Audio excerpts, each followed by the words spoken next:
Alors, on va débuter le temps que les gens se joignent à nous en vous remerciant. Bonjour à tous. On est très content que vous soyez des nôtres pour cet échange sur l'ancrage local comme facteur de réussite. Un grand merci pour être là. Je me présente, Christine Fréchette, présidente directrice générale de la Chambre de commerce de l'Est de Montréal. Donc, on aura le plaisir aujourd'hui d'aborder un thème, franchement, qui est à l'avant-plan de l'actualité, particulièrement depuis le début de la pandémie, à savoir l'ancrage local. On a parlé abondamment ces derniers mois de l'achat local. C'est certes une dimension qui est importante dans ce concept d'ancrage local, mais l'ancrage, ça va au-delà de l'achat local et on aura l'occasion de savoir aujourd'hui de quelle manière on peut s'ancrer localement, de manière encore plus entière, je dirais, pour nos entreprises et nos organisations. Donc, avant d'aller plus loin, j'aimerais saluer et remercier nos partenaires de cet événement, à savoir la Banque de développement du Canada, la BDC, et la Ville de Montréal. Donc, un grand merci à vous pour rendre possible cette activité aujourd'hui. J'aimerais aussi vous présenter nos invités pour la discussion d'aujourd'hui.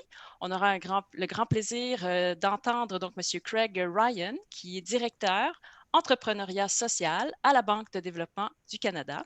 Merci, M. Ryan, d'être des nôtres. Et on a également Mme Ariane Beaumont, qui est copropriétaire du groupe Aroma, une boulangerie artisanale qui est au cœur d'Hochelaga et qui est aussi dans le cœur de bien des Montréalais épicuriens, je dirais.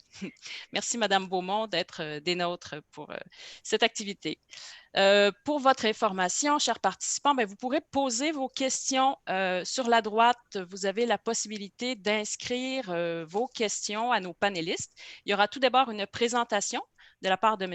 Ryan, ensuite un échange entre M. Ryan et Mme Beaumont, et ensuite on laissera place en fait à vos questions pour nos panélistes. Alors, n'hésitez pas à vous faire entendre. Donc, sur ce, M. Ryan, je vous laisse la parole pour nous présenter ce concept qui est l'ancrage local.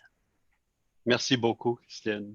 De la part de tout le monde à la BDC, bonjour, ça fait beaucoup plaisir d'être parmi vous ou avec vous aujourd'hui. Et je commence avec la partie délicate de l'opération, le partage de mon écran. Il y a toujours un... Il y a toujours un moment de suspense. Un peu de stress et voilà, je pense que c'est réussi. Vous le voyez bien? Oui, très, très bien. Super. Oui, pour ceux et celles qui ne nous connaissent pas, la Banque de développement du Canada est une bête assez simple. Nous sommes la seule banque au Canada qui est dévouée exclusivement aux entrepreneurs. Donc, on ne fait que ça et on en connaît pas mal.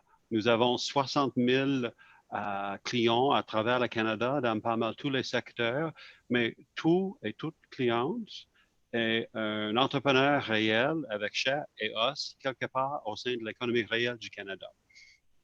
Et donc, on en connaît pas mal et il y a quelques années, nous avons remarqué l'arrivée d'une certaine, on appelle cohorte, une espèce d'entrepreneur qui semblait être motivé de façon un peu différente et un peu plus, je dirais, riche.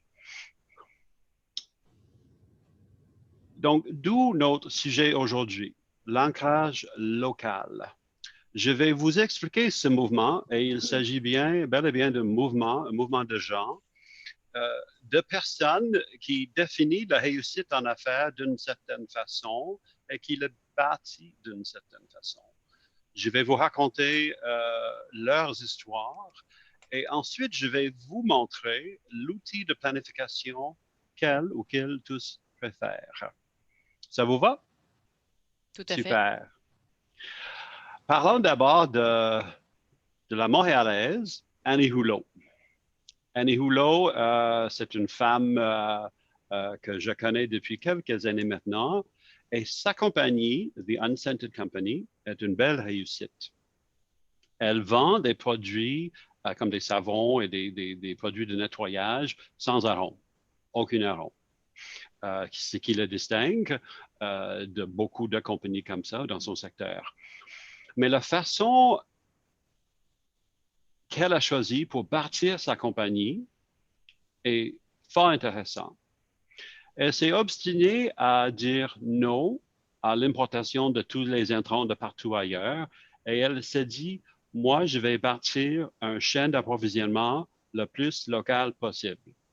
Donc, 95% de tous ces intrants viennent d'une chaîne d'approvisionnement régionale. Donc, à l'intérieur de 500 kilomètres de chez elle à Montréal. Elle a aussi décidé de faire le choix de bâtir une équipe loyale. Elle a à peu près une douzaine d'emplois, je pense, maintenant, et tout le monde vit pas mal loin de leur bureau et leur entrepôt à la Chine. Même dans le choix d'une ferme pour l'appuyer à se faire une présence en ligne sophistiquée, elle a pris bien soin d'embaucher une ferme locale. Et elle m'a avoué au moment donné que souvent, lors des conversations, elle détectait une certaine réponse chez les gens quand elle expliquait qu'elle faisait tout ça. Et il y en a qui le trouvaient curieux. Il y en a, avant là, démontré un certain réflexe condescendant. Ah, c'est mignon ça, c'est cute, c'est le fun. En laissant entendre qu'il s'agissait d'une façon de faire un peu mon oncle. Mais lors de la crise sanitaire qui nous a frappé si durement et si vite au mois de mars, lors de le gel quasiment de beaucoup de chaînes d'approvisionnement internationales, et elle n'a pas été touchée. Il y a une belle coïncidence dans la mesure où nous vivons une époque où tout le monde se lave les mains de façon obsessive et elle vend du savon. Mais elle était beaucoup plus résiliente que d'autres à cause du fait qu'elle avait un chaîne d'approvisionnement local ou régional, qu'elle avait une équipe loyale et travaillant pas loin de l'entrepôt, et bien sûr qu'elle avait une présence en ligne sophistiquée et efficace. Et à une époque très difficile, où beaucoup de compagnies ont de la misère et il y en a beaucoup qui meurent, Annie gère une croissance remarquable. Ses revenus ont monté d'au moins 50% pendant l'année COVID. Donc, et si tu lui demandes si elle est fière de la réussite de sa compagnie, The Unscented Company, c'est sûr et certain qu'elle va dire oui. Ça va très bien, merci. Mais on ne peut pas extraire ses relations avec ses fournisseurs et ses employés de son sentiment d'accomplissement et de fierté. Et ça, c'est le point crucial. Elle est comme ça, donc sa compagnie est comme ça. Deuxième histoire. Nathalie Volant. Elle, je la connais depuis quelques années aussi, une femme super intéressante, tout comme Annie, mais elle n'était pas née entrepreneur. C'est une femme qui a fait des études en travail social. Donc, une travailleuse sociale qui s'est fait demander à un moment donné, à la maison, chez elle, à la cuisine, en apprenant que son père avait tombé malade, et sa mère lui dit, on a besoin de toi pour prendre le rêne de la compagnie familiale. On veut que tu quittes ton poste à l'hôpital et que tu deviennes le gestionnaire de la compagnie familiale. Quelque chose pour lequel elle n'avait d'aucune façon préparé. La vie est comme ça. Elle a dit, ben, OK, je vais le faire, je vais faire mon possible, mais je vais le faire à ma façon. La compagnie familiale en question, ce n'était pas un dépanneur au coin de la rue. C'était une compagnie de gestion immobilière avec 1 500 000 pieds carrés de bureaux commerciaux éparpillés un peu partout à Montréal. Elle l'avoue, la compagnie, ça allait pas bien, ça tombait en faillite et elle était vraiment à la rescousse. Je peux vous parler pendant 1 heure de toute la façon dont cette femme a rebâti une compagnie d'édifices, en fait, de gestion immobilière de façon hyper durable. Mais je vais me limiter à deux anecdotes ou deux exemples ou dimensions de sa réussite qui, à mon avis, sont les plus frappants. D'abord, elle se fait une fierté de remplir ses édifices avec des entrepreneurs, avec des petites compagnies en démarrage. Pour elle, la prospérité de Montréal est une priorité. Et un des problèmes quand tu es entrepreneur avec un petit start-up, tu n'en as pas les moyens de payer un bail à long terme. Donc, elle leur offre des baux à court terme. Apparemment, très peu de gens font ça. Ces édifices s'en remplissent. Elle a des listes d'attente depuis quelques années et elle se fait une fierté de savoir que ces édifices sont remplis de gens qui créent une prospérité inclusive à Montréal, sa ville. Intéressant, hein? La deuxième chose, c'est vraiment tout à son honneur, cette femme, Nathalie Volant, à un moment donné, a vu dans le coin de la Petite Bourgogne une église qui se fermait. Et elle a décidé de l'acheter.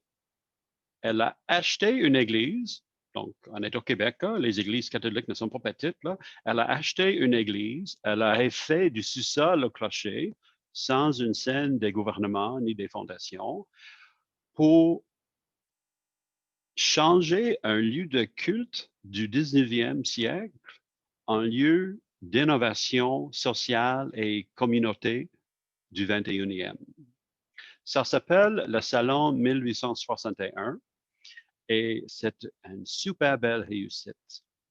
Donc, la travailleuse sociale convertie en entrepreneur après quelques années ou beaucoup d'années, elle est entrepreneur réussi qui aide la création de prospérité locale à Montréal et qui est fière du Salon 1861 et rendu au point où elle n'a plus à faire ses preuves.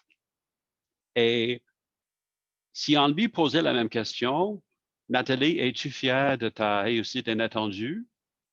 On ne peut pas exclure le Salon 1861 ni ses locataires de son sentiment d'accomplissement et de fierté. Pour les gens qui pensent comme Annie et Nathalie, il y a c'est l'embarras du choix en ce qui concerne les certifications qui s'offrent à elles pour leur compagnie.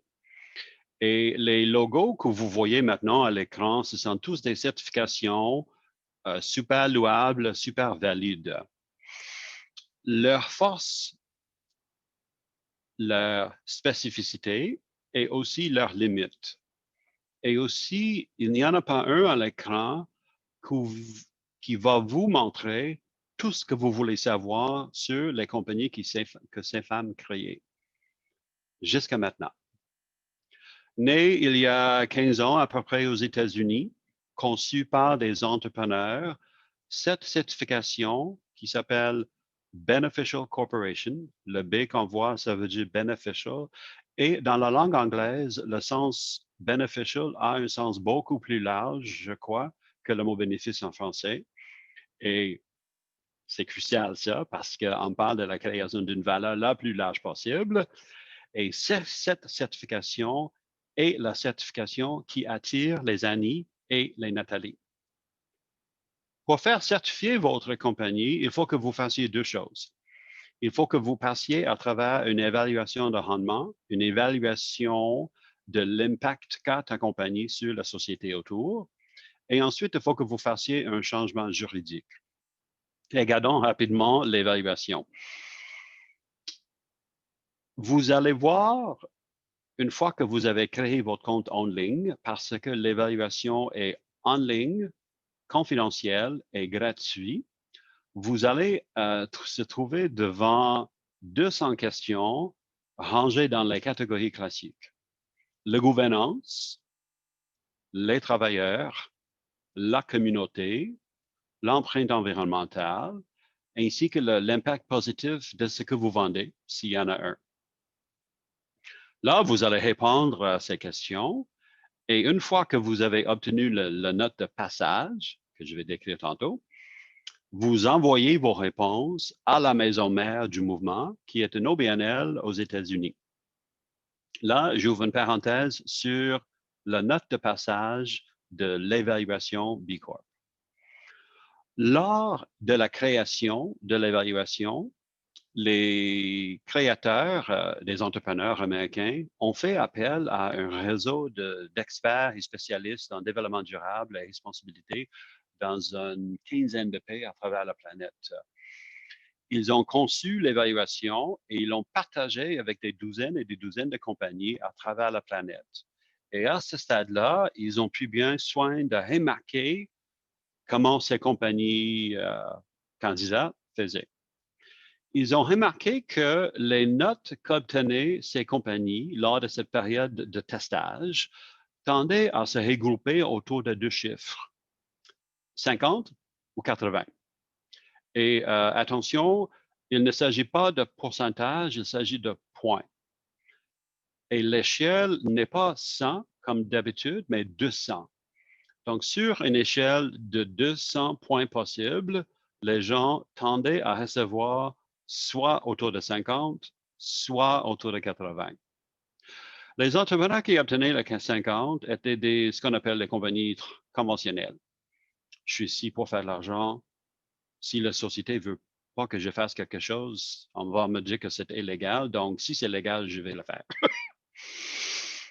Les compagnies qui obtenaient autour de 80 étaient différents aux autres. Eux, ils disaient, la loi, là, ça dit pas tout, ça capte pas tout.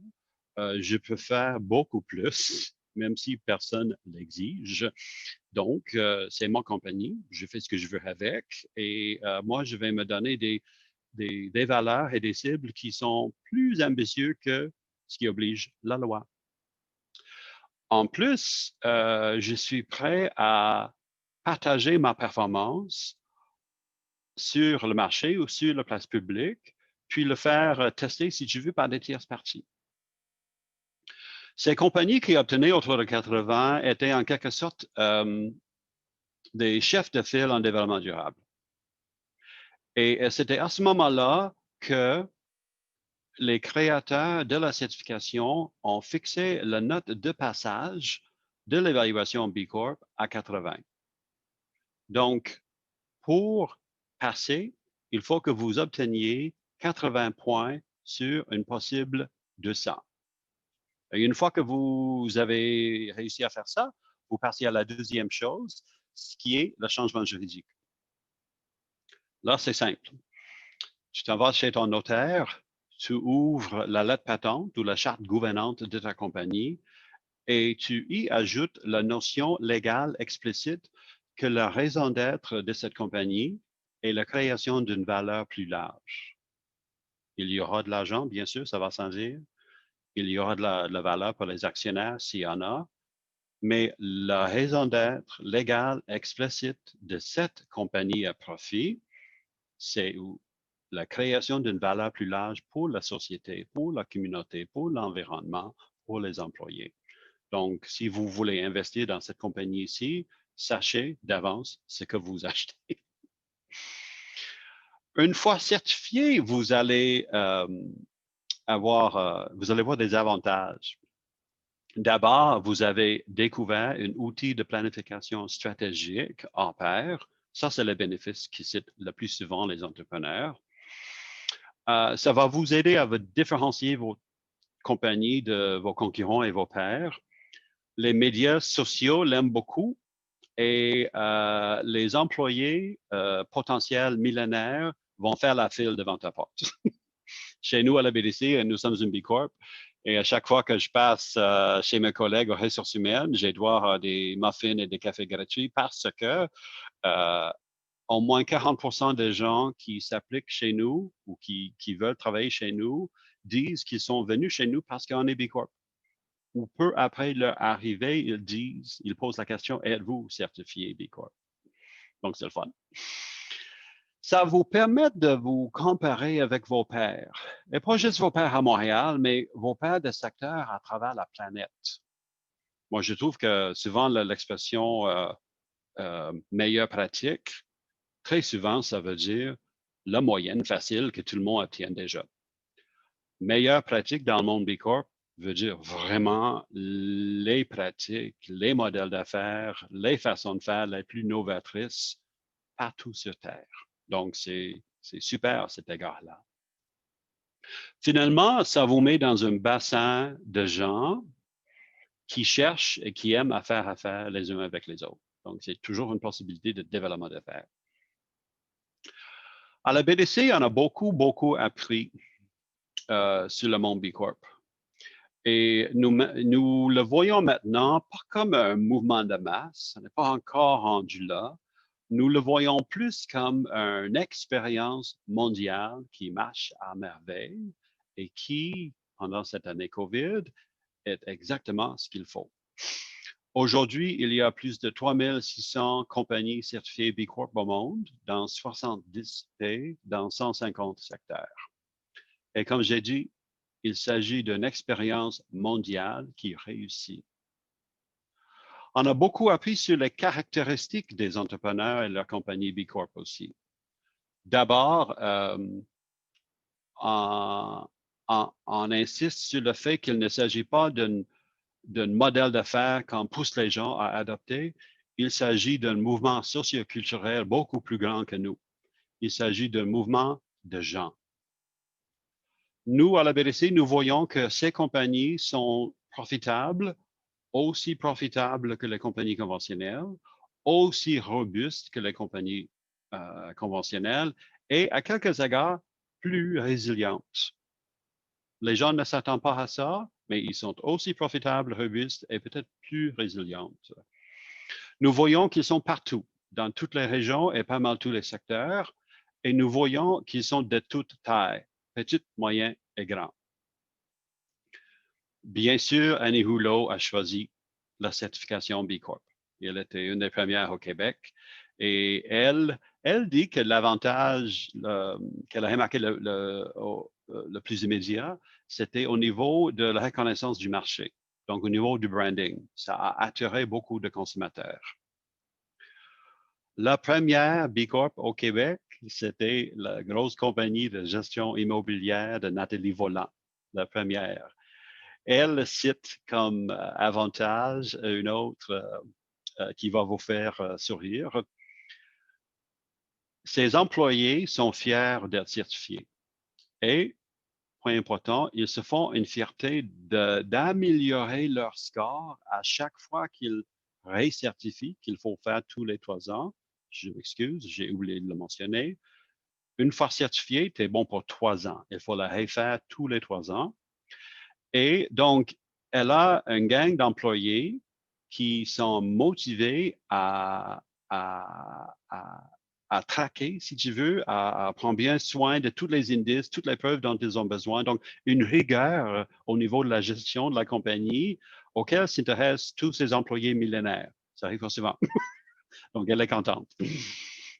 J'aurais pu choisir d'autres belles compagnies québécoises. Marie-Josée Richer. Il y a quelques années, elle faisait des brownies dans la cuisine à sa main, puis elle les vendait au coin de la rue. Là, elle est à la tête d'une compagnie de collation santé, une des plus importantes au Canada. Elle en vend partout en Amérique du Nord, je crois. B Corp. Ou Louis Roy. Lui, c'est une force de la nature, lui. Il a une compagnie technologique de traçabilité avec 1000 employés dans 4 pays différents, mais dont le siège est à Québec. B Corp. Donc, c'est ça. Le mouvement est complexe parce que ses membres sont variés et créatifs, mais la certification est sophistiquée et simple. Une belle certification qui sert aussi du drapeau à un mouvement de gens qui s'ancrent, si ça se dit en français, qui se font une fierté et une force à se bâtir dans la région où elle se trouve et en se rendant même plus résiliente à cause de cet ancrage local qui se bâtit de toutes sortes de façons. Merci beaucoup. Avant de procéder à la conversation avec notre invité spécial. Est-ce qu'il y aurait des questions sur la présentation même? Est-ce qu'il y a quoi que ce soit de pas clair? Moi, j'ai vu une question. Oui. Merci beaucoup d'une part, M. Ryan, c'est vraiment intéressant. Imagé tant avec les mots qu'avec les exemples. De bels exemples. Oui, des exemples inspirants et variés aussi. Oui. Alors, je vous lis la question qu'on a reçue de M. David Tevan. Est-ce possible de créer son entreprise à partir du modèle B Corp, c'est-à-dire utiliser les critères pour construire son modèle d'entreprise plutôt que de construire l'entreprise et de la modifier ensuite? Oui, oui, oui. Donc, la question qui se pose, c'est est-ce mieux de d'être Déjà né en amont, Oui, oui, être né B Corp ou faire la transition plus tard dans la c'est vie? ça. Oui, oui, en fait, à quelques égards, c'est plus facile, mais la certification B Corp n'impose pas de modèle précis. C'est une certification omnivore. Ça va vous fournir, David, beaucoup d'exemples, beaucoup d'inspiration. Et vous ne pouvez pas certifier la compagnie avant que vous ayez 1 an de revenus. Mais ça soulève une autre caractéristique de l'outil. C'est super patient. Il y en a qui l'utilisent pendant 1 an, 3 ans, 5 ans avant de le faire certifier, leur compagnie, mais ils utilisent la certification exactement comme vous avez décrit, comme outil de planification stratégique à la création d'une compagnie. Et si vous êtes à ce point-là, je vous encourage à agir comme ça. Merci pour cette réponse. J'ai une question également d'une entrepreneure bien active et engagée dans l'Est et dans la Chambre, Madame Joanne Paiement, qui demande: est-ce à la portée de toutes les entreprises, commerce de détail avec une mission? Oui, Madame. oui, oui. Oui, oui. Parmi les 3600 compagnies certifiées de toute taille dans 150 secteurs, il y en a comme ça. Donc, c'est Donc, pour le tout à fait commerce de faisable. détail, c'est Oui. possible. Et cette belle question soulève une autre nuance importante. Il y a 200 questions, mais ces 200 questions varient dépendamment d'où vous vous trouvez, donc la région géographique. Il varie selon le secteur. Donc, nous, à la BDC, on est une banque. Les questions qu'on va se faire poser sont différentes d'une compagnie genre Cascade, OK? Ou un Walmart, un gros. Il y a certaines grosses compagnies et ça varie aussi selon ta taille. Okay. Donc, les questions que va recevoir cette femme-là vont être en fonction de sa région géographique, le secteur et la taille. Ils restent comparables, ces 200 questions, mais en fait, il y a 85 variantes de cet ensemble de questions peaufinées pour les secteurs et la taille. C'est vraiment modulaire, adapté, personnalisé, on pourrait dire. Oui, oui, quasiment. Ben oui, wow, impressionnant. 85 modèles. Ouais. Je crois que ça fait le tour pour le moment de nos questions. Alors, je vous laisserai poursuivre avec Madame Beaumont. OK. Est-ce que nous voyons tous à l'écran ce qu'il faut voir? Vous ne voyez plus mon écran, j'espère. Effectivement. Tout est beau.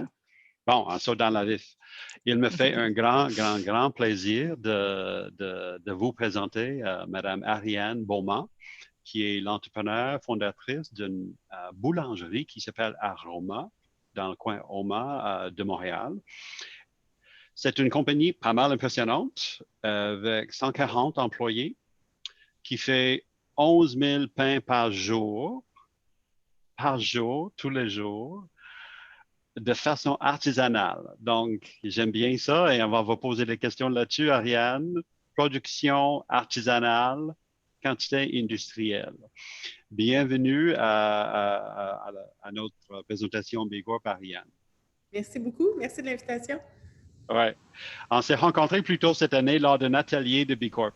On s'est rencontrés en personne. en buvant du café. Mais ça fait plaisir de te voir à l'écran aussi, Ariane. Ça m'intrigue toujours comment les gens commencent. Es-tu entrepreneur dans 100? Quel est ton parcours? Qu'est-ce qui fait que cette femme Ariane est maintenant entrepreneur avec une compagnie avec 150 employés? Comment es-tu arrivé là? En fait, oui, je pense que je suis entrepreneur dans le sang. Je viens d'une famille d'entrepreneurs, pas beaucoup de succès, mais beaucoup d'idées, beaucoup de... Comme tout le monde. C'est ça. Fait que oui, je viens d'une famille d'entrepreneurs. J'ai rencontré mon chum, qui est mon partenaire en affaires aussi aujourd'hui. Ça fait maintenant 13 ans qu'on a ouvert Aroma ensemble. On s'est rencontrés chez Première Moisson, il était boulanger.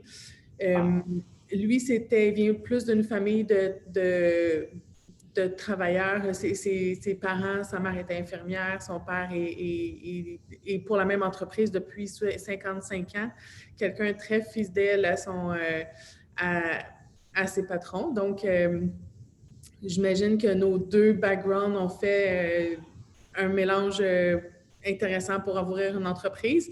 Puis, comme je dis toujours, pour moi, c'était important d'être mon propre patron puis de bâtir une entreprise. Si mon chum avait été plombier, on aurait une plomberie aujourd'hui, mais il est boulanger, donc on a une boulangerie. Donc, ça veut dire que tu as répondu à ma deuxième question, la décision de bâtir ça comme compagnie. Donc, je vais sauter à ma troisième question. Lorsque tu regardes Aroma aujourd'hui, là, de quoi es-tu la plus fière? Bien, c'est sûr que c'est difficile de passer à côté du fait on fait vivre 140 familles aujourd'hui. On fournit 140 salaires. Wow. Ça, c'est sûr que pour moi, je pense que c'est ma plus grande fierté d'être capable de fournir tous ces salaires-là, mais aussi d'avoir bâti une entreprise qui reflétait nos valeurs, mais surtout aussi de faire travailler des Québécois en utilisant des produits d'ici, en faisant la promotion de produits d'ici, on fait travailler d'autres Québécois. Fait que oui, il y a nos 140 employés qui reçoivent un salaire, mais il y a toutes les entreprises qui sont fournisseurs, qui travaillent avec qui on travaille avec, puis on est fiers de travailler avec ces gens-là, puis on est fiers d'être des partenaires, puis de fournir un salaire pour ces gens-là aussi. Super, super.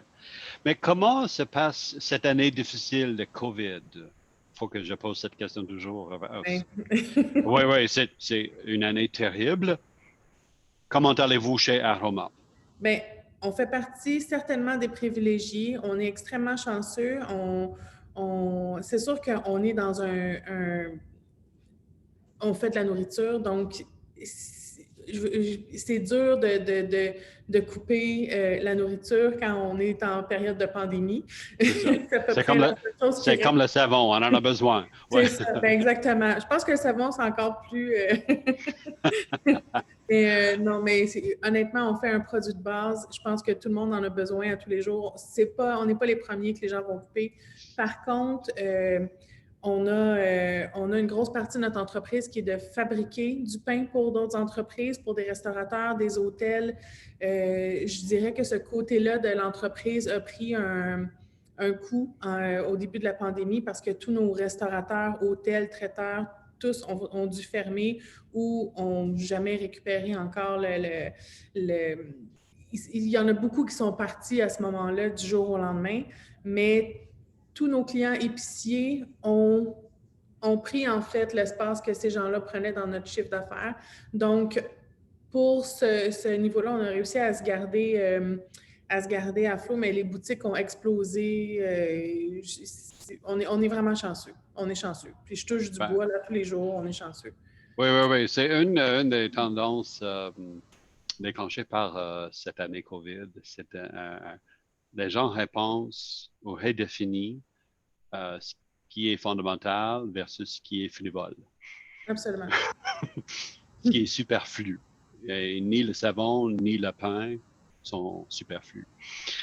Parlant de tes employés, qui embauches-tu et est-ce que la main-d'œuvre, est-ce que la recherche des bons employés est un défi dans ton secteur? Bien, c'est sûr que, d'abord, à qui embauches-tu? On embauche, on a beaucoup d'employés qui sont spécialisés parce qu'on a des boulangers, des pâtissiers. Il y a beaucoup de ces employés-là qui c'est difficile de faire beaucoup de place à des gens qui n'ont pas beaucoup de connaissances parce qu'il faut aussi maintenir. Mais ce qu'on fait souvent, c'est on a beaucoup d'expérience. Les gens, on a beaucoup de gens responsables qui ont de l'expérience et qui montrent aux gens avec moins d'expérience. Donc, il y a beaucoup d'apprentissage comme ça, de transmission de connaissances pour être capable d'avoir un bassin d'employés de plus en plus polyvalente, formée, oui, compétente. Ouais. Et une question connexe, Ariane, ça m'intrigue beaucoup la production artisanale dont tu es fière, je soupçonne, oui. en quantité industrielle. Pourrais-tu nous parler en quantité industrielle? Oui. 11 000 pains par jour, 3 000 viennoiseries par jour. Moi, je pense que j'ai jamais vu 3 000 viennoiseries de ma vie. Oui, bien, effectivement. Mais on fait tout ça de façon artisanale, mais si on reparle des employés, en fait, c'est que c'est nos employés. C'est plus on fait de pain. Quand on est artisanal, on s'entend que c'est tout fait à la main. Donc, c'est plus ça prend d'employés pour le faire, plus ça prend d'humains pour produire ces pains-là. Aroma, ça ne sera jamais, en tout cas. Il n'y a pas de robot chez vous? Il n'y a pas de robot chez nous, puis ça n'arrivera pas c'est pas ça qu'on a prévu non plus. Fait que ça prend. Fait que l'humain est très, très important au sein de l'entreprise parce que c'est le moteur. C'est le fabricant, c'est pas d'humain, il n'y a pas d'aroma, là, ça se peut pas. Fait que le défi de faire 11 000 pains par jour, c'est de trouver les humains pour le faire. C'est ça. Super. Et ça m'intrigue aussi le commentaire sur les relations qu'a Aroma avec ses fournisseurs et ses clients, mais aussi, j'imagine, vous avez des relations avec la communauté autour. Oui. Comment est-ce que Aroma se tisse dans la vie des quartiers, là où vous vous trouvez? Bien, en fait, Aroma, même dans le nom, on a utilisé le mot Oma à la base il y a 13 ans parce qu'on voulait vraiment s'ancrer dans notre quartier. Puis, pour moi, Hochelaga Maisonneuve, c'est le quartier qui nous a donné naissance puis qui nous a tellement encouragés à continuer puis à grandir puis à créer aujourd'hui tous ces emplois-là puis cette entreprise-là. Fait que c'était très important pour nous les premières années, de s'impliquer vraiment dans le quartier, de redonner beaucoup à la communauté. On s'est beaucoup impliqué avec les organismes où il y a des enfants impliqués pour aider les enfants, pour aider les gens qui sont dans le besoin avec le Chic Resto Pop. Pendant plusieurs années aussi, on a contribué à aider le docteur Julien. Pour nous, c'était des valeurs qui étaient importantes pour nous, puis on voulait le redonner à la communauté de Hochelaga Maisonneuve. Maintenant, Aroma est un petit peu plus large, donc on n'est plus juste dans le quartier, mais c'est sûr que Aroma Hochelaga Maisonneuve tatoué sur le cœur, comme on dit. C'est ça, l'ancrage est là. Oui, absolument. Absolument. Je vous raconte, mes amis, une petite anecdote de la première fois que j'ai rencontré Ariane. C'était lors d'un atelier que nous offrions à la BBC, un atelier B Corp. Et j'ai posé quelques questions à Ariane qui répondait à l'évaluation. Et j'étais frappé par sa modestie. Et à un moment donné, elle dit, en répondant à une de mes questions, elle dit, on n'est pas une grosse compagnie, M. Ryan, on est une boulangerie. Je n'ai que 140 employés. À quoi j'ai répondu, ça veut dire 139 plus que la plupart des gens. Cet ancrage est critique et très impressionnant. Mais j'aimerais maintenant changer un peu, si tu veux, de le sujet d'Aroma à l'utilisation par Ariane de cet outil B Corp. parle-moi de ton utilisation de cet outil de planification stratégique et dites-nous, est-ce que tu le trouves utile et est-ce que tu trouves que ça correspond à tes valeurs et à ta définition large de la réussite? Bien, en fait, nous, on était intéressés par B Corp parce que ça représentait des valeurs qu'on avait déjà. Donc, on a un peu l'ADN B Corp, je crois. En tout cas, là, je veux pas, mais je sens que c'est des valeurs qui nous ressemblent puis qui sont déjà dans notre ADN, là. Fait que c'est pas un effort. Par contre, il y a beaucoup de choses qu'on se dit, oups, on a manqué ce bout-là. Donc, l'outil B Corp, ça nous permet d'améliorer ce qu'on fait. Puis de voir où est-ce qu'on peut améliorer pour être encore meilleur. Il y a des choses qu'on n'avait jamais pensées. Ouais. Au niveau de la gouvernance, je peux dire que des fois, je lis les trucs et je me dis, OK, là, il va falloir travailler sur plusieurs choses au niveau de la gouvernance, mais c'est des choses auxquelles on n'avait pas nécessairement pensé, mais quand on les lit ou quand on se dit, est-ce qu'on est prêt à aller jusque-là, bien, la réflexion est lancée, puis ça nous permet de se poser la question, puis de voir jusqu'où nous, on est prêt à aller. Puis, en tout cas, pour l'instant, c'est tous à chaque fois qu'on voit qu'on re-remplit le questionnaire, là, parce qu'on le remplit souvent pour se mémoriser, mais à chaque fois, on se dit, OK, c'est vrai, la prochaine étape, c'est de travailler sur tel principe. Fait que toujours pour augmenter, je dois dire qu'avec la COVID, on s'est rencontrés pas tellement avant la COVID. Avec la COVID, on a plutôt transformé notre entreprise pour qu'elle continue de bien performer. Ouais. Ça a été ça l'honneur de la guerre pour les derniers mois. Mais là, en 2021, je crois qu'on va mettre plus d'efforts sur vraiment atteindre une éventuelle certification. C'est ça vers quoi on veut aller, là. Oui. Et c'est intéressant, c'est clair que tu l'as dans l'ADN. Et c'est clair que avoir le logo sur le front, c'est pas ça que tu cherches. Non, mais ce que tu cherches, c'est améliorer ta compagnie. Oui, c'est ça, mais en même temps, on fait tout ça, puis il y a des choses, puis on le fait, comme je le dis, parce que Jérôme et moi, on a ces valeurs-là, mais on les a jamais mis de l'avant, on ne l'a jamais vraiment communiqué, parce que aussi, on ne voulait pas faire partie des gens qui utilisent toujours l'écologie ou les valeurs, je veux dire, des valeurs qui nous semblent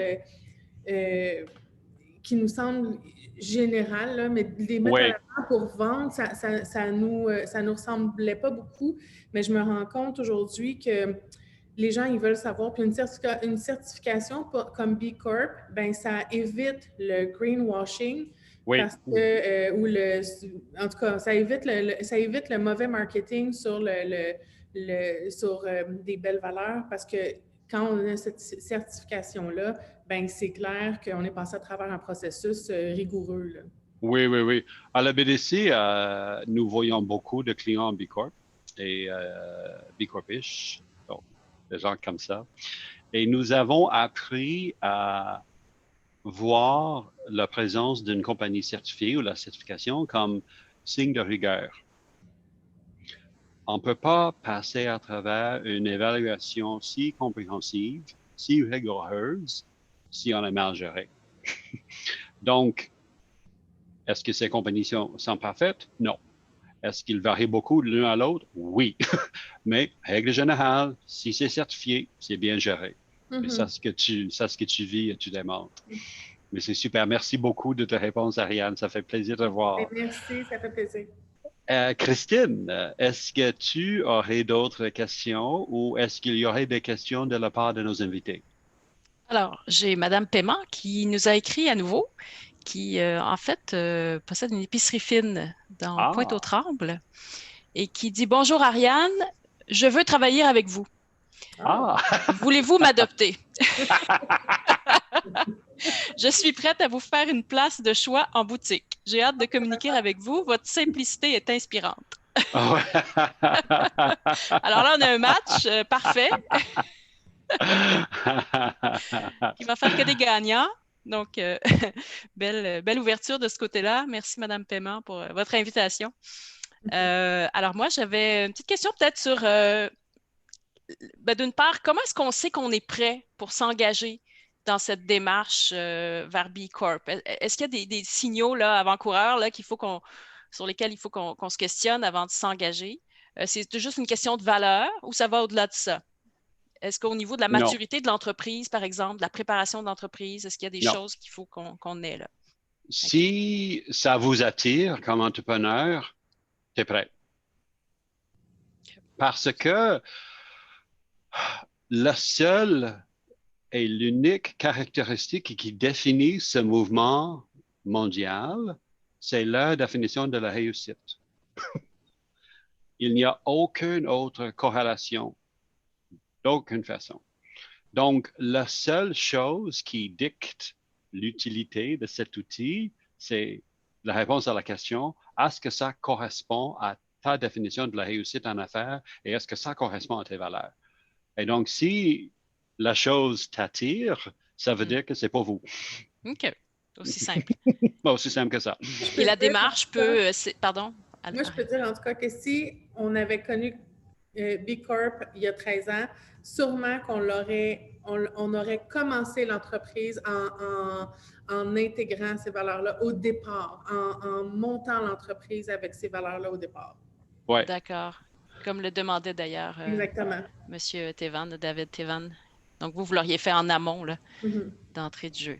Et quand on s'engage dans ça, c'est une démarche. J'ai l'impression que la démarche est aussi importante que l'arrivée, le point d'arrivée. J'ai l'impression qu'on se transforme dans le fond tout au long de la démarche, puis c'est ça qui est le processus davantage que l'obtention d'une certification. Exactement, tu as mis le doigt dessus, Christine. C'est un parcours par une destination. Ouais. Et c'est le fun de se joindre à un mouvement local et québécois et canadien et mondial, des gens comme vous, aussi variés soient-ils. Lors d'une de mes conversations avec une belle compagnie québécoise des cantons de l'Est, ils ont avoué que ça leur gênait de dire qu'ils avaient pris 3 ans pour se faire certifier. Ils n'osaient pas le dire sur la place publique. Mais là, ils disent, écoute, mais c'est comme ça qu'on a bâti exactement ce qu'on veut. Donc, l'outil est gratuit en ligne et très patient. Tu n'as aucune obligation d'envoyer tes réponses avant que tu sois prête. Donc, oui.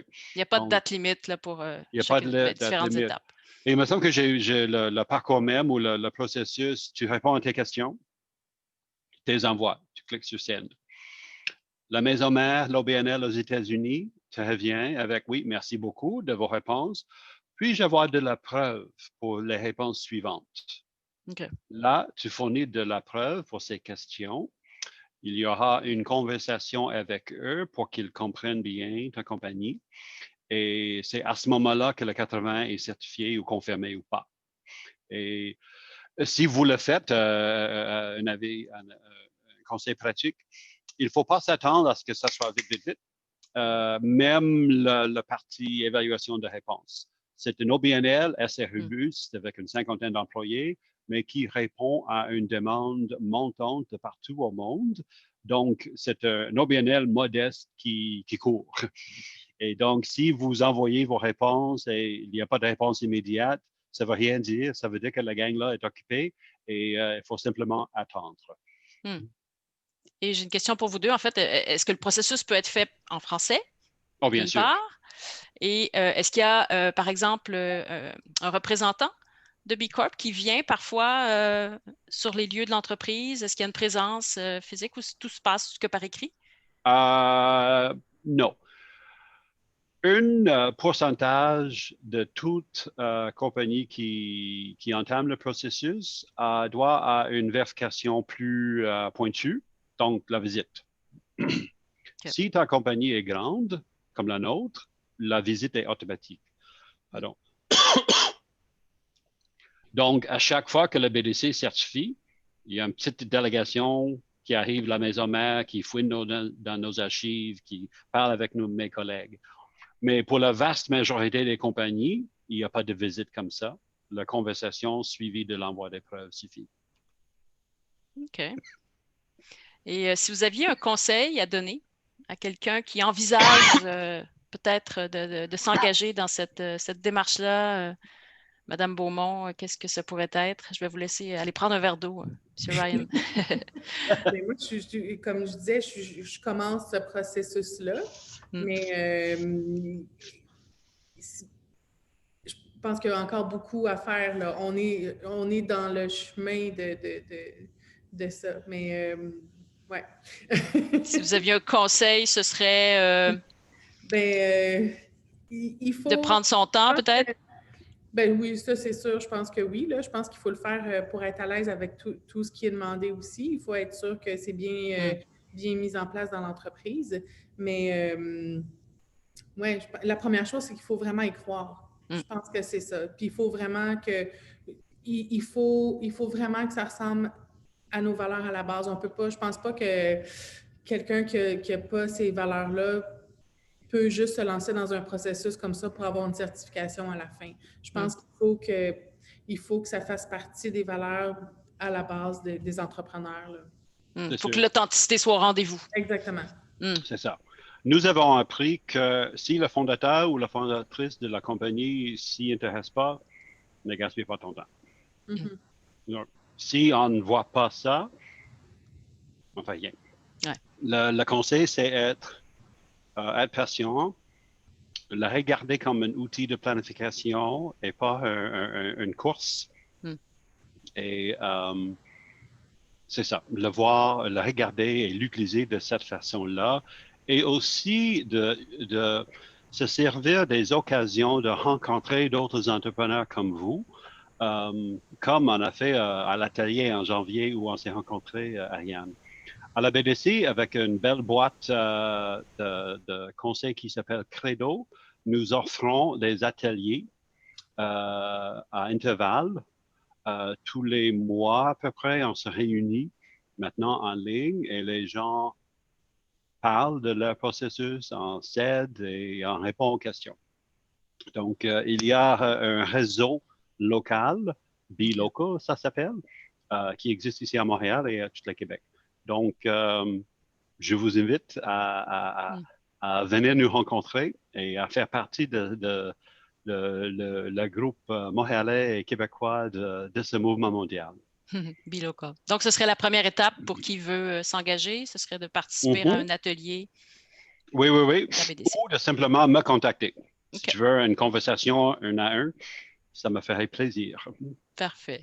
Bon, ben alors, on s'assurera de faire circuler vos coordonnées, M. Ryan. Oui. Et Mme Beaumont, on va s'assurer de vous mettre en lien avec Mme Paiement. Pour que de beaux échanges s'en suivent.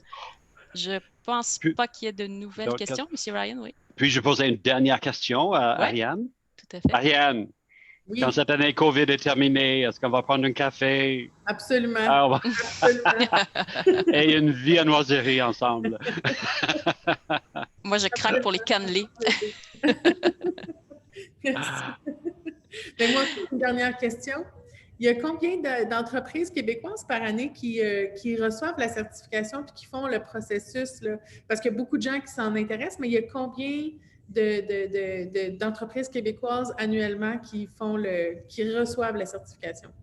Un petit nombre. N'oublions pas qu'il s'agit d'une expérience mondiale et pas encore un mouvement de masse. Il y a une cinquantaine à peu près. Cinquantaine par année? Oui, en tout. Oui, donc, c'est ça. Oui. Cinquantaine. Et, nous savons, à partir de 2 bases de données, que pour toute compagnie qui arrive à se faire certifier, qui réussit, là, il y a au moins 40 qui sont comme ça, qui agissent comme ça, qui gèrent la compagnie comme ça. Mais il s'agit d'un petit groupe. OK. Ouais. Bon, ben, d'ici 2 ans, nous, là, on travaille là-dessus. Super. Merci. Ben alors, je vous remercie tous les deux vraiment d'avoir partagé votre expertise et votre expérience sur ce parcours fort intéressant puis qui assurément va prendre en ampleur au cours des prochaines années. On sait que ça s'inscrit dans une tendance de fond ce que vous mettez de l'avant et assurément, il y aura plus de joueurs au fil des années à venir. Merci à nos participants d'avoir été présents et merci pour vos questions. Merci à la Banque de développement du Canada et à la Ville de Montréal pour leur soutien, pour l'organisation de cette activité. On en est très fiers. Je pense que c'est la première activité de cette nature-là qu'on organise, donc assurément, ce ne sera pas la dernière. Je pense que, comme je disais, il y a un créneau là et il va falloir que la Chambre l'occupe. Je vois qu'il y a un message de nouveau. Oui, le webinaire donc sera disponible en rediffusion. Claire Cusy, Centre des métiers du cuir. Là, je vois le nom de madame, mais je ne vois pas de questions à être associées à ça sur notre plateforme YouTube. Donc, c'est ça. Ça va être disponible sur notre plateforme YouTube et à partir de notre site également, on verra insérer un lien et surveiller notre bulletin aussi mensuel qui va y faire référence. Donc, voilà, un grand merci à nouveau et je vous souhaite la meilleure des chances, Madame Beaumont, dans votre parcours. En fait, c'est le parcours qui est important. Exactement. Donc, je vous souhaite un beau parcours. Et M. Ryan, bonne suite et bon succès avec cette certification. Merci beaucoup. Je vous dis à tous les deux à la prochaine. Et pour ce qui est de nos participants, surveillez notre calendrier d'activités. On recevra notamment la chef de l'opposition officielle le 27 novembre prochain, Mme Dominique Anglade, de 10h à 11h et voudra parler en fait des enjeux de l'Est de Montréal. Donc, si vous voulez échanger avec elle, ce sera l'occasion parfaite. Et puis, un marché de Noël également au mois de décembre qui s'en vient avec des produits locaux. Nous aussi, on veut contribuer, dans le fond, au développement des produits locaux et à leur connaissance. Et la période des fêtes s'y prête très, très bien. Donc, voilà, marché de Noël le 8 décembre prochain. Sur ce, je vous souhaite une bonne fin de journée et je vous dis à la prochaine. Merci. À la prochaine. Merci. Bye. Bye.